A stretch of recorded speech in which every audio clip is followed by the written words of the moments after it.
Varicose veins కి సరైన చికిత్స కోసం సంప్రదించండి ఎవిస్ హాస్పిటల్.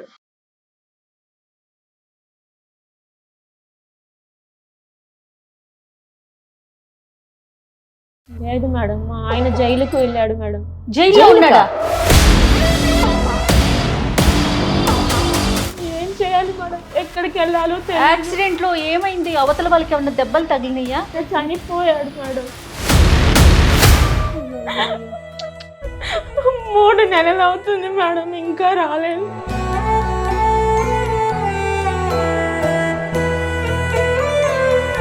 ఈ కేసు మనం ఇక్కడ కూర్చొని సెటిల్ చేసేటటువంటిది కాదు. ఏందమ్మా ఇప్పించేది? ఇక నాకేం పని లేదా? ఇక నీ విషయమేనా ఇప్పుడు?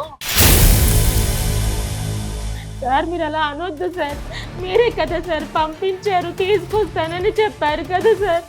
ఏడికమ్మా తీసుకొచ్చేది? సార్ ఏం తీసుకొచ్చేది? సార్ మీరు తప్పించుకోవడం కోసం నా భర్త మీద నిందేస్తారేంటి సార్?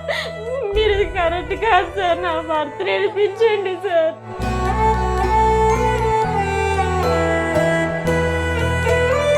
ఆయన జైలుకి పోతే ఇప్పుడు ఏమో ఇలా మాట మార్చేస్తున్నారు సార్. మీరు మంచిగా మాట్లాడి, అర్థం అవుతుందా పుష్ప? నువ్వు మంచిగా మాట్లాడు. 5 లక్షలు డబ్బు ఇస్తా అని చెప్పి మా ఆయనకేమో ఆశ పెట్టి పంపించేశారు కదా సార్. నేను ఎప్పుడు చెప్పానమ్మా 5 లక్షలు డబ్బులు ఇస్తా అని? ఏందమ్మా నీ పరిస్థితి, నీ పిల్లల పరిస్థితి? సరే నేను చూసుకుంటాలే. ఏంటి సార్ మీరు చూసుకుంటారు? ఉండు. సార్ మిమ్మల్ని నేను ఒక అన్నలా భావించాను సార్, మీరు ఇప్పుడు ఆ మాట అనడం కరెక్ట్ కాదు సార్. చూసుకుంటారు, నేను చూసుకుంటాను, బానే ఉంటావు. సార్ ఒకటి చెప్తున్నా సార్, మర్చిపోవాడు, బయటికి రాడు, అది టైం పడుతుంది కానీ నేనున్నా నీకు. అతనికి చట్టం అంటే అంత చిన్న చూపు ఉంది. నన్ను ఏం చేయగలదు చట్టం అని అనుకుంటున్నాడు. కానీ నేను చెప్పాను కదా దానికి రెమెడీ ఏంటని. ఆ విధంగా చేసినప్పుడు ఇతను బయటకు వస్తాడు.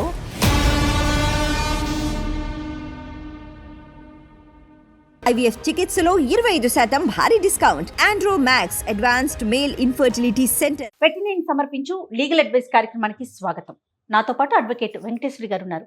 నమస్తే అమ్మా. నమస్తే అండి. అమ్మ, పుష్ప అనే ఒక అమ్మాయి మన స్టూడియోకి వచ్చారమ్మా. ఓకే, మీతో మాట్లాడాలి, మీ సలహాలు సూచనలు కావాలని. వాళ్ళకి ప్రమేయం లేకుండానే ఒక చిన్న ఇష్యూలో ఇరుక్కున్నారు. కుటుంబం మొత్తం అతలాకుతలమై రోడ్డు మీదకి వచ్చేసిన పరిస్థితి. ఏం చేయాలో అర్థం కావట్లేదు అని చెప్పి సుమన్ టీవీ నా దాకా వచ్చారమ్మా. ఓకే, అమ్మాయి మన దగ్గరే ఉంది పుష్ప. ఒకసారి అసలు ఆ సమస్య ఏంటి, దానికి మీరు ఏ విధమైన పరిష్కారం చెప్తారో చూద్దాం. తప్పకుండా మరి మాట్లాడదామా పుష్పతో. నమస్తే అమ్మా పుష్ప. నమస్తే మేడం. చెప్పమ్మా. నా పేరు పుష్ప మేడం. ఓకే. మాది విజయనగరం దగ్గర ఒక మారుమూల గ్రామం. ఓకే. నేను నా హస్బెండ్ అక్కడ నుంచి వైజాగ్ వచ్చాం మేడం. అక్కడ మా ఆయన ఆటో వేసుకొని బతికేవాళ్ళం మేడం. అక్కడే నాకు 2 ఆడపిల్లలు పుట్టారు మేడం. అయితే బతుకు తెరువు కోసం ఈ సిటీకి వచ్చాం మేడం.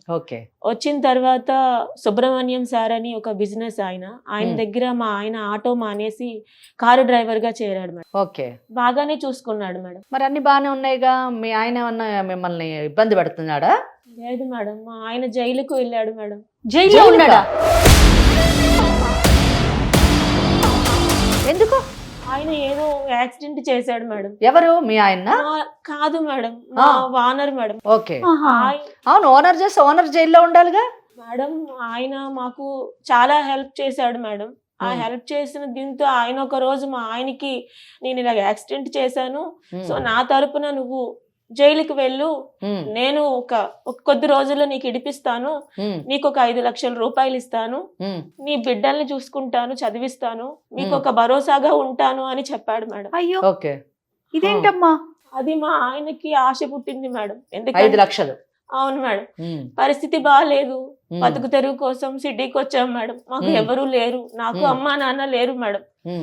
నాకు మా ఆయనకి నేనే అలాగే బతుకుతున్నాం మేడం. మా ఆయన చెప్పితే ఒప్పుకోలేదు మేడం. నేను వద్దు అయ్యా, వెళ్ళొద్దు, నువ్వు జైలుకి వెళ్తే మా పరిస్థితి ఏంటి, నాకు ఇక్కడ ఎవరున్నారు, పిల్లలు 2 ఆడపిల్లలు, మాకెవరు చూస్తారయ్యా అని నేను బతిమలాడాను మేడం. అయినా మా ఆయన ఒప్పుకోలేదు మేడం. పరిస్థితి అంతా చెప్పి నన్ను బలవంతంగా ఒప్పించారు మేడం. ఒప్పించి వచ్చేస్తానన్న మనిషి 3 నెలలు అవుతుంది మేడం, ఇంకా రాలేదు.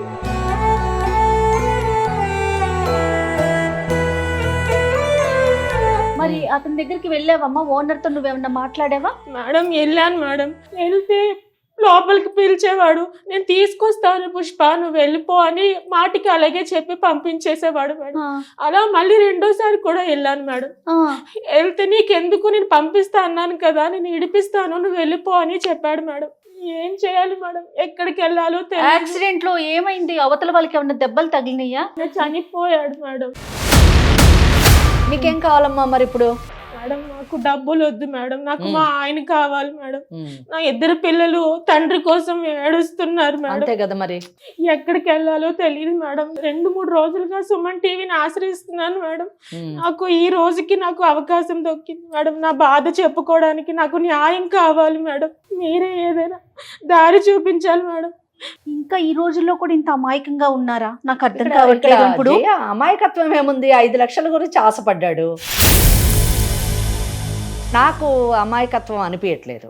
ఎందుకంటే డబ్బు గురించి చట్టాన్ని పక్కద్రోవ పట్టించడం కదా. అయితే ఒకటేంటంటే, ఈ అమ్మాయి ఇప్పుడు మేము సుమన్ టీవీని ఆశ్రయించింది, న్యాయం కావాలి, తన భర్త తనకు కావాలి అని చెప్పి ఆశ్రయించింది కాబట్టి తప్పకుండా మనము అండగా నిలవాలి. ఆ అమ్మాయికి సరైనటువంటి దోవని చూపించి ఖచ్చితంగా భర్త బయటకు వచ్చేటటువంటి మనము ఆ అమ్మాయికి న్యాయం చేసేటటువంటి అవకాశం. కానీ నేనేమంటున్నానంటే, కేవలం ఒక 5 లక్షల కోసం భార్య పిల్లల్ని వదిలేసి తను చెయ్యని తప్పుకి జైలుకు వెళ్ళటానికి కూడా ఇష్టపడ్డాడు అంటే వచ్చేస్తానన్న ఒక నమ్మకం ఉందంటారా? ఆ అమ్మాయి చెప్పిన కేసు ఒక్కసారి మనం జాగ్రత్తగా వింటే, 2 పిల్లలు ఉన్నారు. సో ఆ పిల్లలకు మంచి భవిష్యత్తు ఇవ్వాలి, వాళ్ళిద్దరూ కూడా మంచి జీవితం గడపాలని ఈ హైదరాబాద్కి రావడం జరిగింది. సో ఇక్కడ మనకు అర్థమయ్యేది ఏంటంటే, ఆర్థిక పరిస్థితిని మెరుగుపరుచుకోవడానికి హైదరాబాద్కి వచ్చారు. సహజంగా చూస్తాం కదమ్మా ఇవి. ఒక 5 లక్షల గురించి ఆశపడి తన జీవితాన్ని పణంగా పెట్టి భార్యా బిడ్డలను ఏదో ఉద్ధరిస్తాను అని అనుకుని వెళ్ళిన వాడు జైల్లోనే ఉన్నాడు. అది కూడా ఏంటి, చట్టంతోనే అతను ఆటలాడుకోవడం. ఇక్కడ మాత్రం 100% ఆయన అమాయకత్వమే, నేను కాదను. అంటే అక్కడ ఓనర్ని నమ్మడం ఒక అమాయకత్వము. చట్టం చాలా కఠినంగా ఉంటుంది. తప్పు చేసేటటువంటి, తప్పు కాదు నేరం, తప్పు అన్న చిన్న మాట. నేరం చేసేవారి పట్ల చట్టం చాలా కఠినంగా ఉంటుంది అన్నది ఈ కేసులోని మనం తెలుసుకునేటట్టు. మరి ఇప్పుడు ఈ పుష్పకి మీరు ఏం చెప్తారమ్మా? పుష్ప ఏం కావాలి పుష్ప నీకు? నాకు వద్దు మేడం, నాకు నా భర్త క్షేమంగా ఇంటికి రావడం కావాలి మేడం. ఓకే, ఈ కేసు మనం ఇక్కడ కూర్చొని సెటిల్ చేసేటటువంటిది కాదు. ఎందుకంటే ఇది నాన్ కాంపౌండబుల్ కేసు అని అంటారు. నాన్ కాంపౌండబుల్ అంటే సెటిల్మెంట్ చేసేటటువంటిది కాదు. కన్విక్షన్ అన్న పడాలి, లేదా ఎక్విటల్ అన్న పడాలి. అంటే జైలు శిక్ష అన్న పడాలి, లేదా విడుదలన్న కావాలి.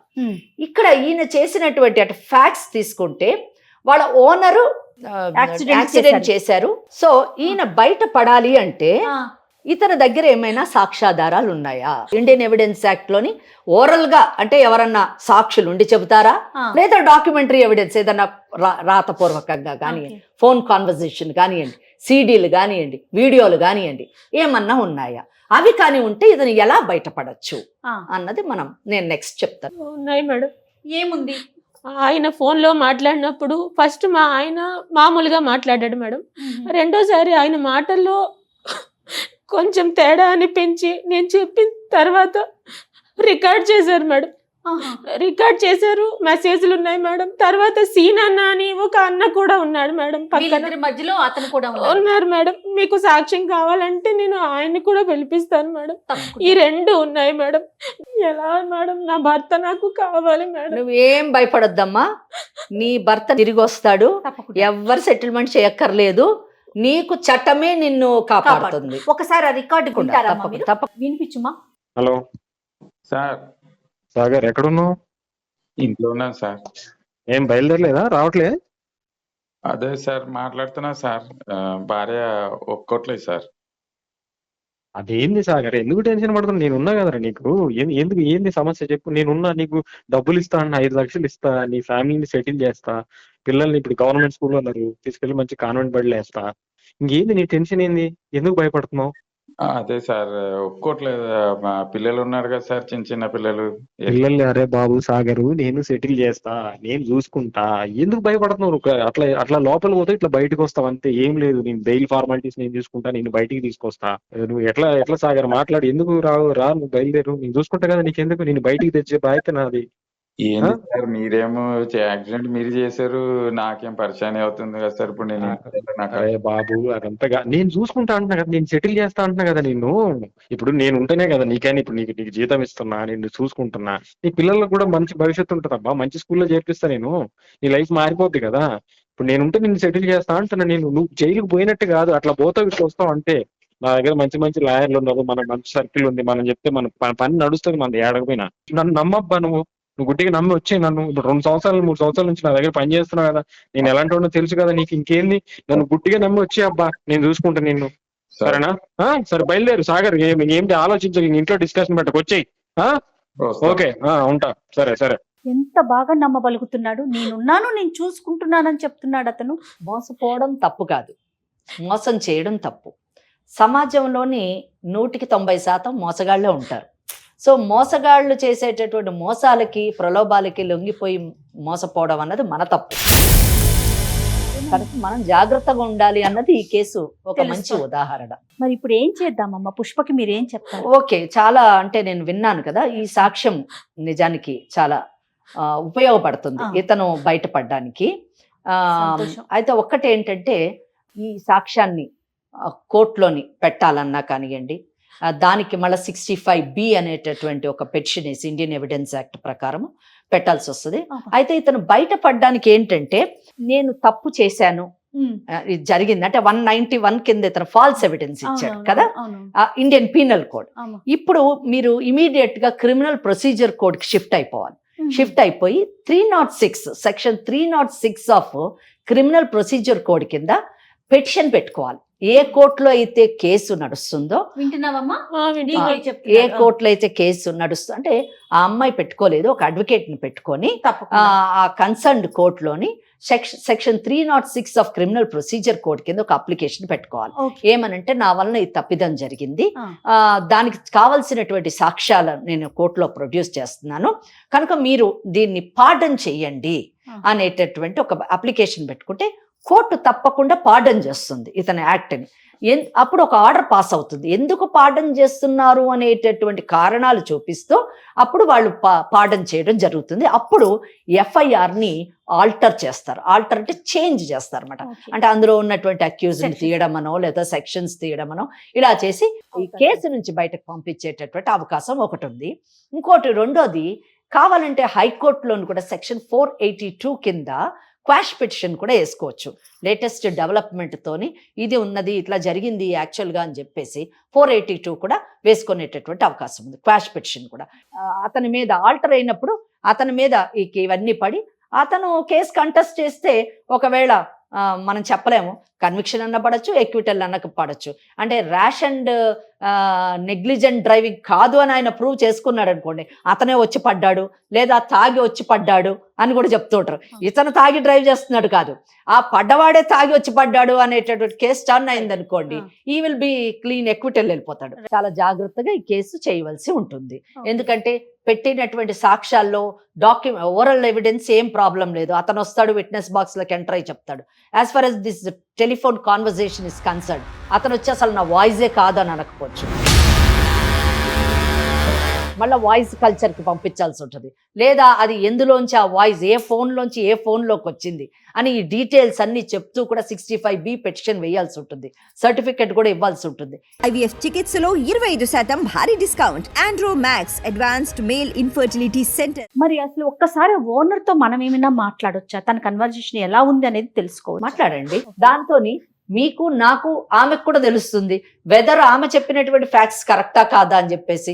లేదా నేను ఇందాక అన్నట్టు ఆ వాయిస్ అసలు నాదే కాదు అని అన్నాడు అనుకోండి, ఏంటి మరి, అది కూడా మనం ఆలోచించాల్సినటువంటి విషయం. ఒకసారి కాల్ చేస్తావమ్మా? మరి చేస్తాను మేడం.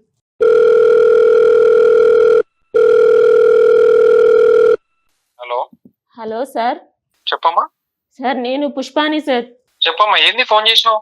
సార్ మా ఆయన్ని తెస్తా అన్నారు కదా సార్. ఏందమ్మా ఇప్పించేది? ఇక నాకేం పని లేదా? ఇక నీ విషయమేనా ఇప్పుడు? సార్ మీరు అలా అనొద్దు సార్. మీరే కదా సార్ పంపించారు, తీసుకొస్తానని చెప్పారు కదా సార్. ఏడికమ్మా తీసుకొచ్చేది? సార్ ఏం ఎందుకు తీసుకొచ్చేది?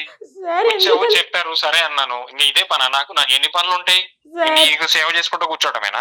సార్ ఏదో సరే మనోళ్ళు కదా, సరే ఏదో సాయం చేద్దాం అనుకుంటే ఇది పొద్దుస్తమానం. ఇప్పుడు మొన్న ఇంటికి వచ్చావంట, అంతకు ముందు ఇంటికి వచ్చావంట, ఆ వాచ్మెన్ చెప్పాడు. ఇంకా పొద్దుస్తమానం ఇదేనా? సరే ఇప్పుడు ఇంటికి వస్తుంది సర్లే అనుకుని ఇప్పుడు మళ్ళీ ఫోన్లు. సార్ వినండి సార్, నేను చెప్పకుండా మీరు ఎందుకు అలా మాట్లాడుతున్నారు సార్? 2 సార్లు కాదమ్మా అట్లా ఎన్నిసార్లు ఫోన్ ఏంది? ఇప్పుడు ఏదైనా పని ఉంటే అయితే చేస్తాం, లేకపోతే టైం పడుతుంది. మీరు ప్రతిసారి ఇట్లా ఫోన్ చేసి విసిగిస్తే అది ఎట్లా ఏం చేయాలి నేను? సార్ మీరు తప్ప నాకేమి పని లేదా ఇక? సార్ అలా అనొద్దు సార్. మీరు చెప్తే కదా సార్ మా ఆయన వెళ్ళిండు. ఇప్పుడు మీరు అలా అంటే నేను ఎవరికి చెప్పుకోవాలి సార్? నా పిల్లలు అడుగుతున్నారు సార్ నాన్న కావాలని.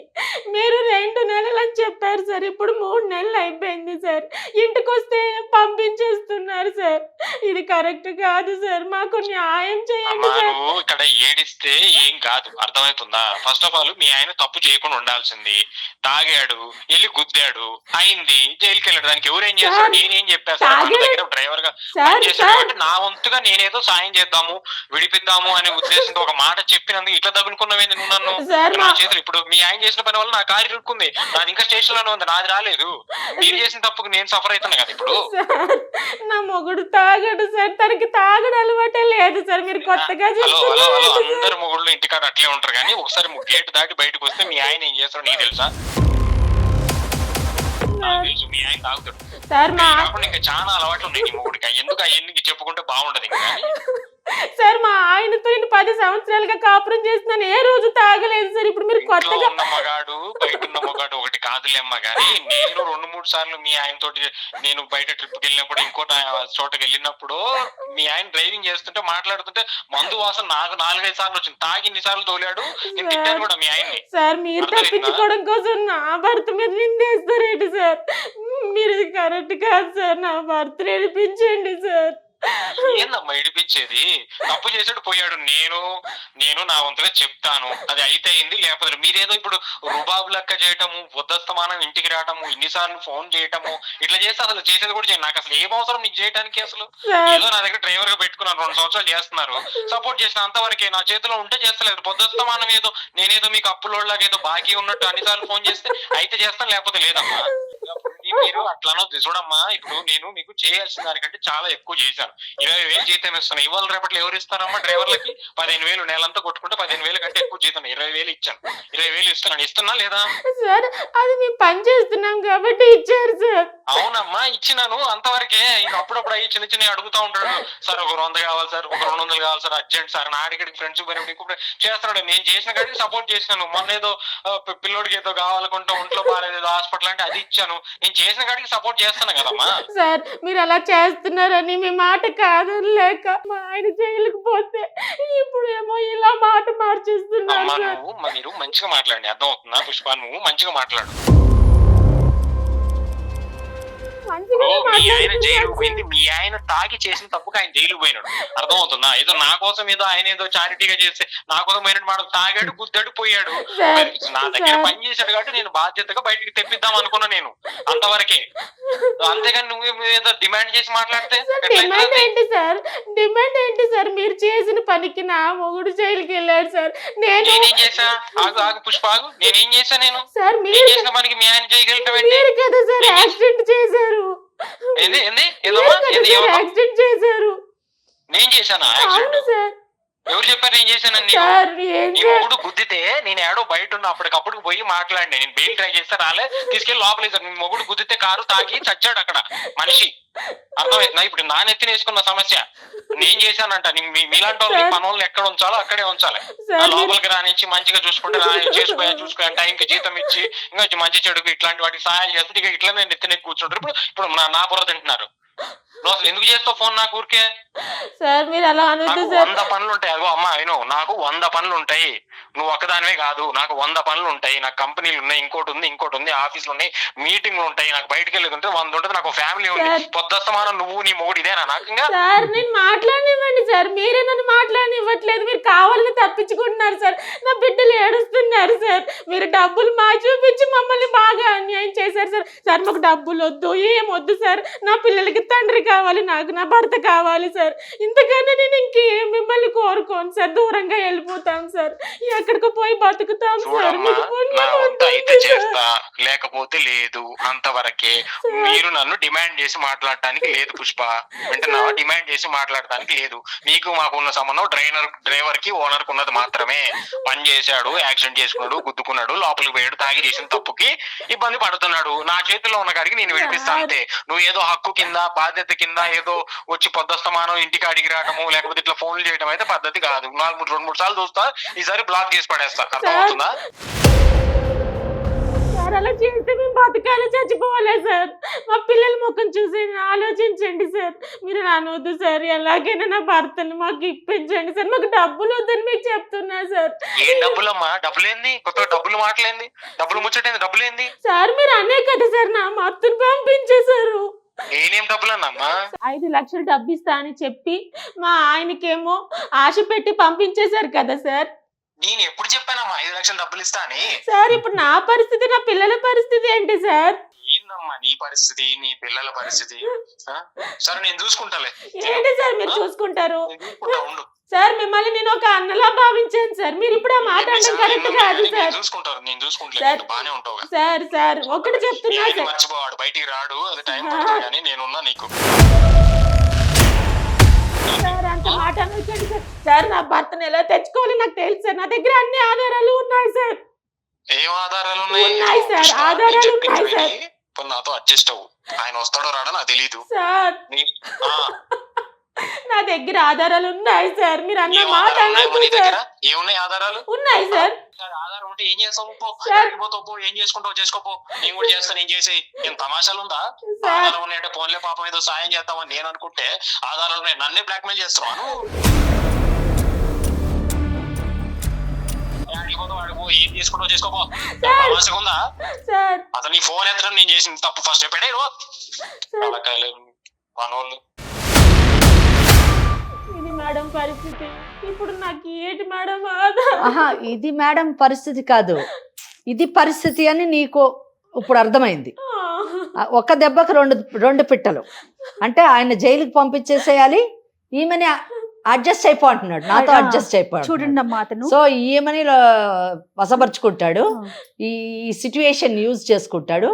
అక్కడ అతన్ని జైలు నుంచి బయటకు పక్కన రానియ్యడు. అన్నా అన్నా అని ప్రాధాయపడుతున్నా కూడా ఏ మాత్రం ఏం చేసుకుంటావో చేసుకో అంటున్నాడు.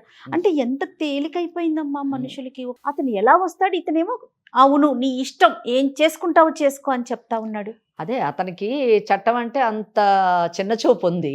అతను 304 Part 2 కింద లేదా 302 కింద కూడా లోపలికి వెళ్ళిపోయేటటువంటి అవకాశం ఉంది. కనుక అప్పుడు అతనికి చట్టం విలువ తెలుస్తుంది, ఇలాగ మనుషుల జీవితాలతో ఆడుకోకూడదని తెలుస్తుంది. ఇతనికి కూడా బుద్ధి వస్తుంది. అతనికి ఏమొస్తుందమ్మా బుద్ధి? శుభ్రంగా వెళ్ళి లోపల కూర్చున్నాడు అనకూడదు కానీ. ఆ అమ్మాయి కాదు, పిల్లల్ని పెట్టుకుని అంత బాధపడి ఏమండి ఎటు తిరిగినా గానీ మహిళే బాధపడాలి. అది చూడండి, ఈ కేసు కూడా మళ్ళీ మహిళ దగ్గరికి వచ్చి ఆగింది. చాలా బాధ అనిపిస్తుంది ఆ ఫోన్ మాట వింటుంటేనే. అందుకే మేడం ఎక్కడికి వెళ్ళాలో తెలియలేదు మేడం. నాకు మీ సుమన్ టీవీ నాకు న్యాయం చేస్తారని అనుకుంటున్నాను మేడం. ఎందుకంటే ఇప్పుడు కూడా చాలా భయంతోనే వచ్చాను మేడం. అతను అంత కర్కశంగా మాట్లాడుతుంటే నేను ఎక్కడికి పోవాలి మేడం? నాకు మీరు న్యాయం చేయగలుగుతారని నేను మనస్ఫూర్తిగా వెళ్తున్నాను మేడం. మేము చట్టానికి లోబడి మనం ఎంతవరకు చేయగలమో మన అడ్వకేట్ మేడం ఉన్నారు, వెంకటేశ్వరి గారు. అమ్మా నాకు ఇతని ఫోన్ విన్నాక ఇంకొక అనుమానం వచ్చిందమ్మా. ఇప్పుడు ఈ పిల్ల ఒంటరిగా పిల్లల్ని పెట్టుకొని ఉంటుంది, తన మీదకి అతను ఏమన్నా అంటే ఇప్పుడు నా దగ్గర ప్రూఫ్స్ ఉన్నాయని కూడా చెప్పింది కదా, వేరే రకంగా ఏమైనా ఇబ్బంది పెట్టే అవకాశం ఉంటుందేమో, ముందస్తుగా అట్లా ఏదన్నా వస్తే ఏమన్నా చెయ్యొచ్చా? తప్పకుండా ఆమె ఉమెన్స్ ప్రొటెక్షన్ సెల్ ని అప్రోచ్ కావచ్చు, తనకి ప్రొటెక్షన్ ఇమ్మని చెప్పేసి కోరొచ్చు.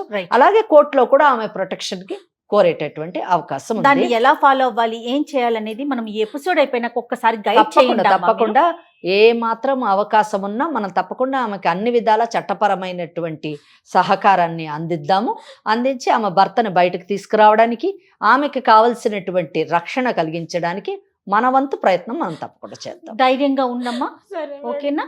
సరే మేడం. నువ్వు చెప్పిందంతా నిజమే కనుక అయ్యున్నట్లయితే ఖచ్చితంగా మేము చట్టపరంగా మేడం ఉన్నారు, ఒక మీడియా పరంగా మేమున్నాం, న్యాయానికి న్యాయం జరుగుతుంది తప్పకుండా, ఖచ్చితంగా. వాస్తవాలు ఖచ్చితంగా వెలుగులోకి బయటకు వస్తాయి. వస్తాయి. రైట్ అమ్మా. ఓకే అమ్మా. Okay madam. ఓకే తల్లి. నమస్తే అమ్మా. నమస్తే. థ్యాంక్ యూ సో మచ్ అమ్మా. Thank you.